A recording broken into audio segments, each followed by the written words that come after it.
नमस्कार दोस्तों, मैं जितेंद्र शुक्ला आप सभी का स्वागत करता हूं आपके अपने YouTube चैनल पे। आज हम लोग एक कोड वर्ड्स के साथ एक मोटिवेशन के साथ स्टार्ट करेंगे आरआरबी एनटीपीसी 2024-25 जो कि जून में प्रस्तावित डेट है। जो दोस्त साथी हमारे छूट गए थे 2019 वाले पेपर में नहीं हुआ था, उनके लिए बहुत अच्छा मौका आया है, जिसके लिए हम लोग स्टार्ट करेंगे रीजनिंग सिलेबस। पहले आज सिलेबस डिस्कस करेंगे, फिर आफ्टर दैट इसके जो भी topic wise class lecture start करेंगे। ठीक है, तो चलिए स्टार्ट करते हैं। हो चुका आगाज रण का, युग बदलने की तैयारी, जीत उसी की होगी जिसने हिम्मत नहीं हारी। ठीक है दोस्तों, तो चलिए स्टार्ट करते हैं। सिलेबस हम लोग आरआरबी एनटीपीसी 2024 और 25, 24 में फॉर्म आया था और 25 में अब पेपर होने वाला है। ठीक है, तो रीजनिंग सिलेबस ये सीबीटी वन है और सीबीटी वन में आपका सीबीटी वन में ये 30 नंबर का क्वेश्चन आता है। 30 नंबर के 30 मार्क्स का रीजनिंग का सिलेबस होगा इसमें आपके सीबीटी वन में। ठीक है, तो बहुत ध्यान से पढ़ना है, बहुत अच्छी मेहनत करके पढ़ना है, ताकि एक क्वेश्चन एक एक नंबर कितने मायने रखते हैं। 30 में 30 लाने का टारगेट रहेगा, 30 आउट ऑफ 30। ठीक है, कैसे लाएंगे ये मैं बताऊंगा, किस तरीके से लाना है। पहले हम लोग सिलेबस देख लेते हैं, सिलेबस के बाद में एक एक टॉपिक वाइज हम लोग स्टार्ट करेंगे। ठीक है, पहला है आपका सिटिंग अरेंजमेंट। सिटिंग अरेंजमेंट मतलब बैठक व्यवस्था। इस ये जो है 2 से 3 मार्क्स आने की संभावना है। सिलागिस आपका न्याय और निगमन, इसमें 1 से 2 क्वेश्चन। ब्लड रिलेशन आपका, ब्लड रिलेशन में रक्त संबंध, यानी कि इसमें आपके 5 जनरेशन को लेकर के इसमें हम लोग पढ़ते हैं। दो एक वो जनरेशन जिस जनरेशन में हम लोग हैं, एक पिताजी और एक पिताजी के पिताजी, और ऐसे अपने एक बच्चे और बच्चों के बच्चे, यानी कि 5 जनरेशन को लेकर के हम लोग पढ़ते हैं। तो इसके अकॉर्डिंग हम लोग ब्लड रिलेशन पढ़ेंगे, इसमें से 1 से 2 क्वेश्चन आने की संभावना है। ठीक है, नेक्स्ट है पजल, पहेली। तो इसमें 1 से 2 क्वेश्चन आने की संभावना है, और ये थोड़ा सा लोगों को टफ लगता है कि हाँ नहीं पजल हो पा रही है, लेकिन इसकी हम लोग इतनी प्रैक्टिस कर लेंगे, इतने अच्छे तरीके से देख लेंगे कि यहाँ से कोई भी क्वेश्चन नहीं छूटेगा। बस उसकी प्रैक्टिस करनी है। कैसे करनी है ये हम बताएंगे, तरीका मैं बताऊंगा, साथ आप लोग दीजिए। ठीक है, चलिए नेक्स्ट है मैथमेटिकल ऑपरेशन। मैथमेटिकल ऑपरेशन यानी कि गणितीय संक्रियाएं, यहां से 2 से 3 क्वेश्चन आने की संभावना है। ठीक है, फिर नेक्स्ट है फिफ्थ आर्गुमेंट अजम्पशन। इसमें लगभग 4 टॉपिक आ जाते हैं।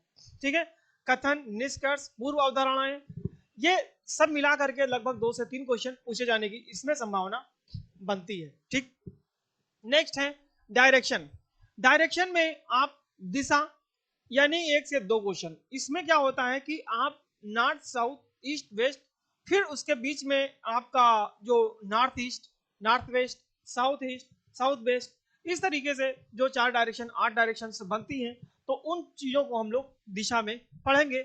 और इसके साथ साथ क्वेश्चंस ये पूछे जा सकते हैं इसमें कि आप मान लो अपने घर से कोई रोहन नाम का व्यक्ति चलता है, जो 10 किलोमीटर या 5 किलोमीटर पहले सीधे जाता है, नॉर्थ की साउथ जाता है, फिर राइट मुड़ जाता है, तो उस बेसिस से क्वेश्चन आते हैं। अल्फाबेट सीरीज वर्णमाला श्रृंखला है, यानी कि इसमें से 3, इसमें भी 2 से 3 टॉपिक आ जाएंगे। ठीक है, लेटर का भी आएगा, नंबर का भी आएगा, और एक आपका वो आ जाएगा जिसमें आपका कॉमन रहेगा, जैसे एट द रेट आ गया, प्लस आ गया, माइनस आ गया, ऐसे सिंबल के साथ में कह सकते हो। तो 2 से 3 क्वेश्चन यहाँ आने की संभावना है। फिर कोडिंग डिकोडिंग।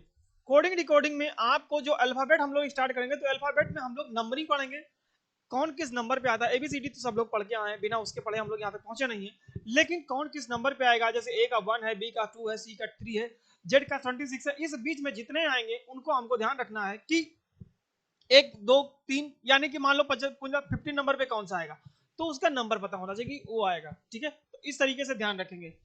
फिर डेटा सफिशियंसी, ये है आंकड़ों की पर्याप्तता। ठीक है, ये भी 2 से 3 नंबर क्वेश्चन आने की संभावना है। Order and ranking. Order and ranking का मतलब, जैसे आप अपनी क्लास में 50 बच्चे हो, ठीक है, या मान लो इस क्लास में आप 100 बच्चे पढ़ रहे हो, ठीक, 100 बच्चों में आपको ये ध्यान रखना है कि आप किस पोजीशन पे हो। मान लो एक टेस्ट लिया गया, अब उस टेस्ट में आप कितने नंबर पे आ रहे हो, मान लो सबका 50 में, किसी का 45 है, 44 है, 43, ऐसे ऐसे, तो उस तरीके से रैंकिंग डिसाइड होती है। तो इससे यहाँ से एक क्वेश्चन या दो भी आ सकते हैं, 0 से 1 के बीच में संभावना है यहाँ पे।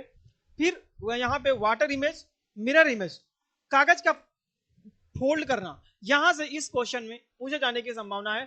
तो ये 2 से 3 क्वेश्चन पूछे जा सकते हैं। नेक्स्ट है एनालॉगी, यहां से क्वेश्चन पूछे गए हैं 2 से 3 क्वेश्चन। फिगर काउंटिंग 1 से 2 क्वेश्चन। वेन डायग्राम 1 से 2 क्वेश्चन। कैलेंडर 1 से 2 क्वेश्चन। क्लॉक 1 से 2 क्वेश्चन। मिसलीनियस, मिसलीनियस में ये टॉपिक इसलिए कर देता है, चाहे रेलवे हो, चाहे बैंकिंग हो, एसएससी हो, इन सब में ये इसलिए कर देते हैं कि अगर कहीं से भी कोई टॉपिक ऐसा हो जो ना पढ़ाया गया हो, तो वहां से क्वेश्चन पूछ लिया जाए तो आप उस पर क्लेम ना कर सकें।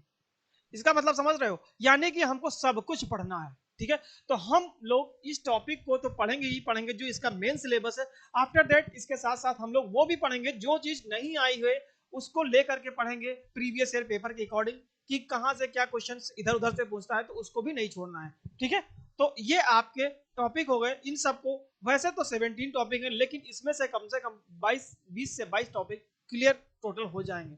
ठीक है, तो उसको हम लोग एक एक देखेंगे, ध्यान देंगे, और फिर उसके बाद हम लोग एक एक टॉपिक करके उसके जितने भी क्वेश्चन जहां से बन सकते हैं उसको पढ़ाएंगे। ठीक है, तो इतना आप लोग सिलेबस डाउन मतलब पढ़ लीजिए, स्क्रीनशॉट ले लीजिए, उसके बाद में हम लोग आगे बढ़ेंगे। ठीक है, थैंक यू क्लास।